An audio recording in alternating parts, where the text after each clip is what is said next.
Both sides of federal politics are supporting a national crackdown on school bullying. Peter Dutton is backing a unified national system to respond to incidents of bullying, declaring ahead of the next federal election that he would be the first to sign up.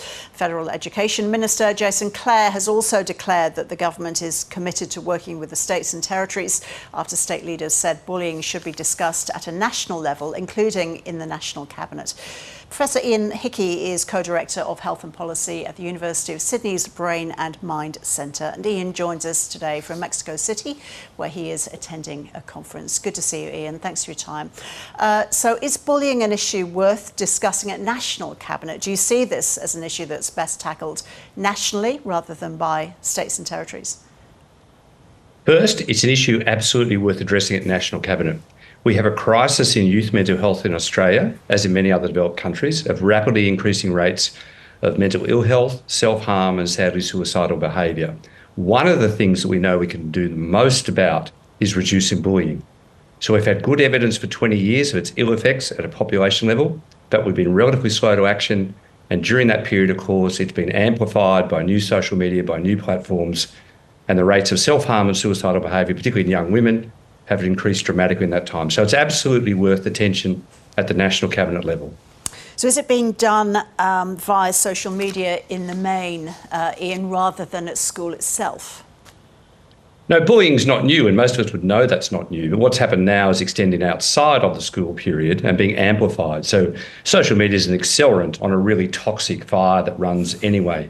Of course, what it does, it connects schools as well. So it's not just within a particular school, but schools within regions and young people's communities. So it's the extension beyond the schoolyard and the 24/7 nature of it. So certainly social media has amplified what was already a very toxic behaviour. OK, so there have been many, many attempts to tackle bullying at schools. These are the latest. It's still happening. What needs to be done? What's going to make the difference?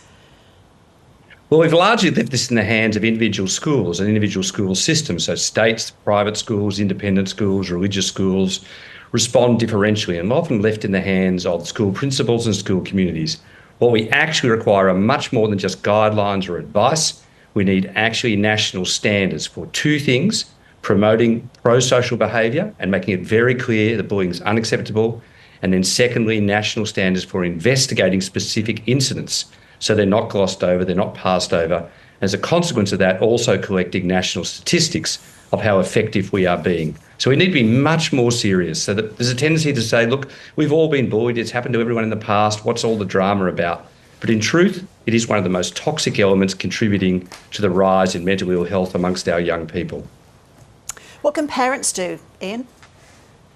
Parents need to be involved. So parents need to be involved and not be afraid of media and not be afraid of taking this up with schools. So parents need to get involved when they see early signs. So of course, the thing is to try and pick this up early before behaviour escalates in the person who's affected or amongst the social group responsible. So parents being prepared to have these discussions about bullying, about mental ill health, about self-harm in young people, particularly in the younger age groups, 11 to 15, where people have been reluctant to discuss what's really going on. And then discuss that very openly with school communities in a productive way, in a collaborative way, to try and make it really clear we want to see pro-social behaviour and we want to stamp out this kind of very antisocial and very harmful behaviour. Ian Hickie, we appreciate your time. Thank you. Thank you. Kids Helpline offers free confidential counselling for young people aged 5 to 25. Call 1800 55 1800 or visit their website.